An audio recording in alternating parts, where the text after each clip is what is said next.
Hello again everybody and welcome back to Test Fly, the series where I'm learning from scratch how to fly and employ weapons in the UH-1 Huey.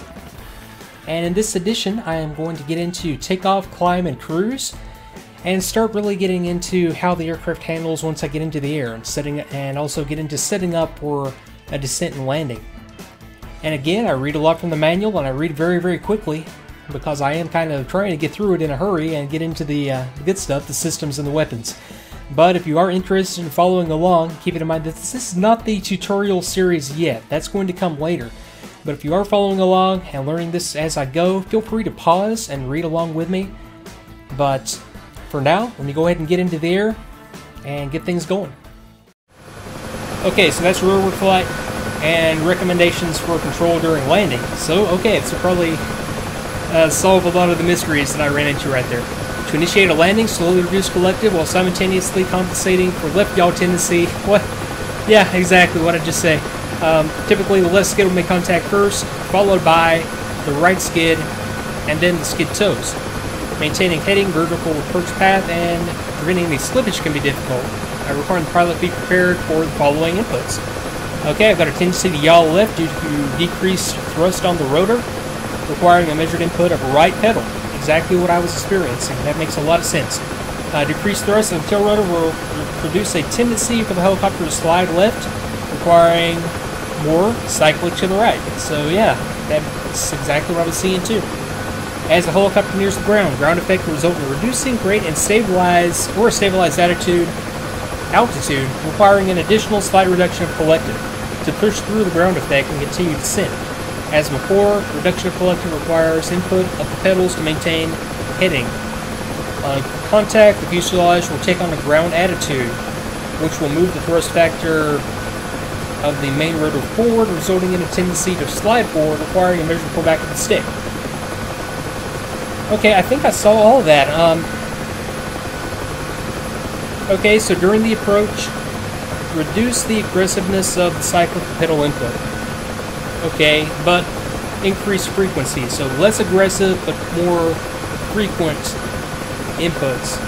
After ground contact, continue to operate the controls smoothly as the collective is minimized.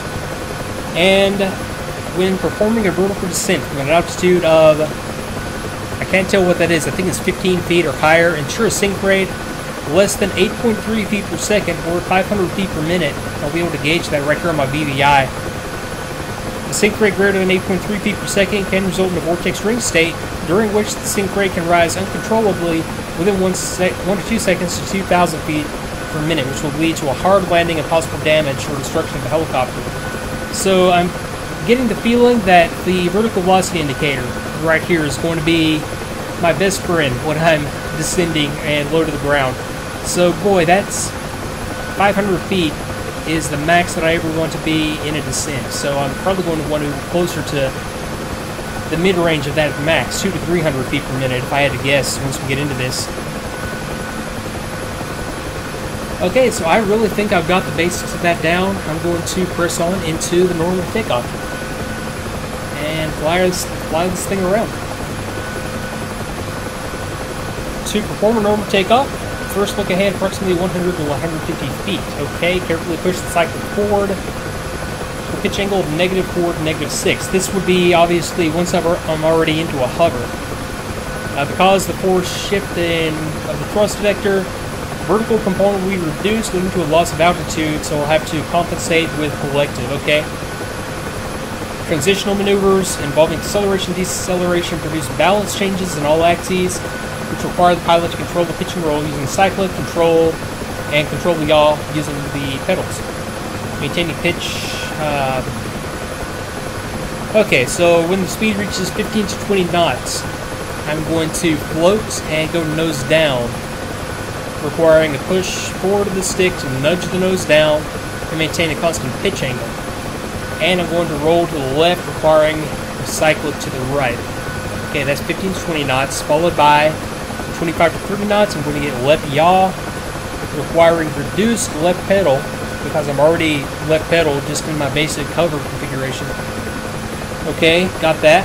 And at 40 knots, I'll go into the left roll.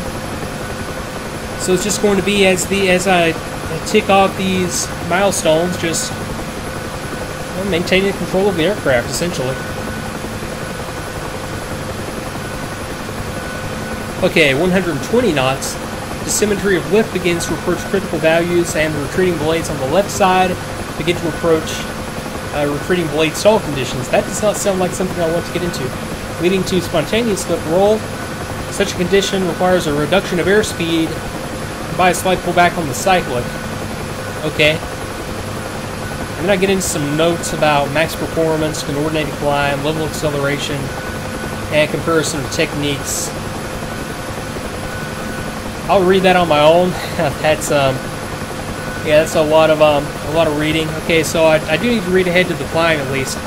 After takeoff, select the speed necessary to clear obstacles. Okay, when obstacles are cleared, adjust the airspeed as desired. And 60 knots is the recommended max. Okay, 60 knots is my recommended climb airspeed. Okay, got it. And cruise. Reach my altitude. Adjust power as necessary for 80 to 90 knots. Cruise speed. Okay, so I think I'll get up to there and then I'll read ahead to descent and landing. I know I should read all about the descent and landing before getting into it, but yeah, let me go ahead and get airborne here. Okay. So, okay, left pedals, aft and left on the stick. Slowly increase collective. Let me just put it into a hover for now.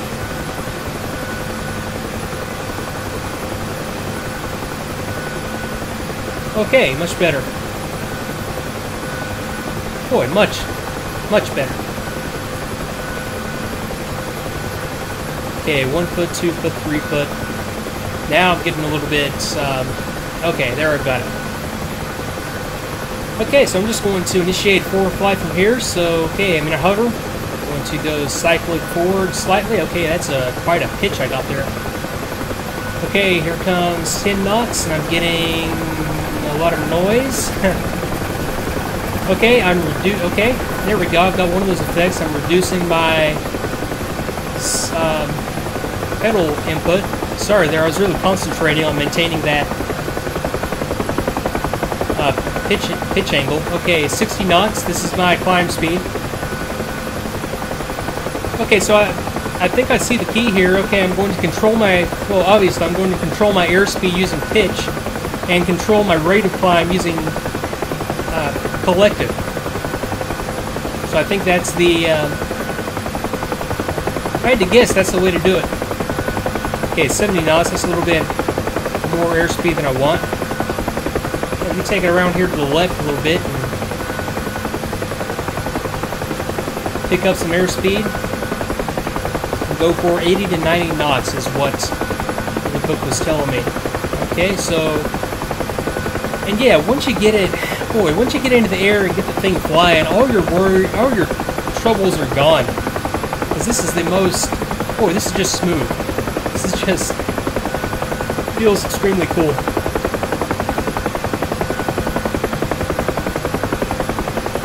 Okay, so now let me start fiddling with the trim.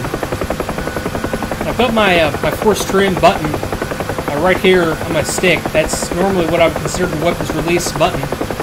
But I've got that set up as my, it's like a little trimmer switch. So what I'm going to do is, like right now you can see that up here on the display, I've got my stick forward and rolled slightly to the right. Okay, let me control my descent here real quick and climb slightly. But okay, I'm going to depress and release the switch, recenter my controls, and now I've got no, yeah, right now I'm just flying hands-free, except for a little bit of collective that I'm putting in to avoid impacting terrain. So right now I'm flying completely hands-free, whereas in reality the stick is forward, so that's what the trimmer does. It just takes the pressure off the stick, but maintains it in the position that it's actually supposed to be.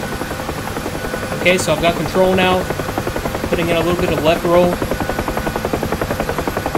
And yeah, that's fine trim. Now I can just, now it's just like flying an aircraft. It's just like flying a well-trimmed fixed-wing aircraft at this point. Throw a little bit above it there. Okay, I'm approaching 110 knots. That's probably that, yeah, the state that it was warning me not to get into. So, yeah, I think 80, 90 knots is a good, good solid cruise speed.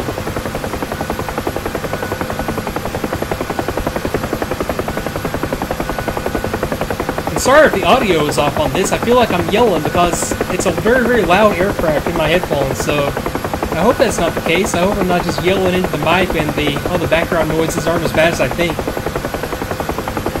There's something out there visually in the distance. I've got an Apache flying around. Look at that. Oh, wouldn't it be nice if we could fly one of those around, right? Okay, so coming back around to the airfield, I'm just going to trim out for... actually, I'm going to leave the trim exactly as is and just let it fly on out. Okay, descent and landing. This is going to be easier said than done, I'm sure. Okay, when preparing for landing, the approach should be planned so that the descent and acceleration is going against the wind or with the crosswind from the right. I have no idea what the direction of my wind is right now, incidentally. Okay, descent starting from an altitude of 400 to 450 feet. Plan for an approach distance of 4,500 to 5,000 feet to the landing hover point. So that's a... And that is, you know, think back to, you know, like flying the Black Shark and all the mistakes that I know I've made flying that. I tend, when I get into a helicopter, to think in terms of, oh, I want to land just, you know, straight down, and then just, you know, reduce my collective and then just go straight down. Whereas, I mean, that's really not how you're supposed to do it at all, from what I understand at least. Yeah, so starting from 4,500, or starting from 400 feet, then I start planning 4,000 feet out. So that's, like right now, okay, I want to start planning for a landing point out there and start getting set up. I don't want to, you know, look down here and say, hey, I'm going to land there and make it happen. I want to be looking out there for a point to land. Okay, so touchdown point is approximately 15 to 20 degrees off the nose of the helicopter and perform the bank of 15 to 20 degrees to start. Okay, what's happening there? Oh, wow, I'm getting way, way fast. Let me pull back to reduce airspeed. I'm going to reduce my collective because I'm really getting some altitude going.